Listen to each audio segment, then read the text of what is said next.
వేసవి వేడిపై దాడి, చల్లటి రిఫ్రెషింగ్ స్టాక్తో హై. ఏపీ లిక్కర్ స్కామ్లో మరికొన్ని అరెస్టులు జరిగే అవకాశం ఉంది. ఈ కేసులో A1 రాజ్ కేసిరెడ్డిని కస్టడీలో భాగంగా నిన్న రెండో రోజు సిట్ అధికారులు ప్రశ్నించారు. A8 చాణక్యను తొలి రోజు ప్రశ్నించారు. ఈ ఇద్దరిని విడివిడిగా ప్రశ్నించిన అధికారులు ఆ తర్వాత కలిపి విచారించారు. ఇద్దరూ విడివిడిగా చెప్పిన సమాధానాలు, కలిపి ప్రశ్నించినప్పుడు చెప్పిన సమాధానాలను రికార్డ్ చేశారు. మద్యం స్కామ్లో ఆర్థిక లావాదేవీలు, ఇతర వ్యవహారాలపై రాజ్ కేసిరెడ్డి, చాణక్యపై సిట్ ప్రశ్నల వర్షం కురిపించింది.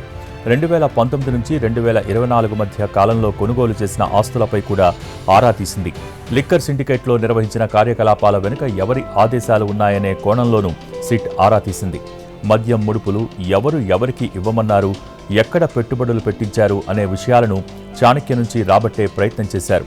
లిక్కర్ కేసులో డబ్బులు ఎవరెవరి దగ్గర నుంచి రాజ్ కేసిరెడ్డి వసూలు చేశారని, ఈ విషయాన్ని కూడా చాణక్య నుంచి తెలుసుకునే ప్రయత్నం చేశారు. సిట్ ప్రశ్నలకు నిందితులు సరైన సమాధానం ఇవ్వలేదని తెలుస్తోంది.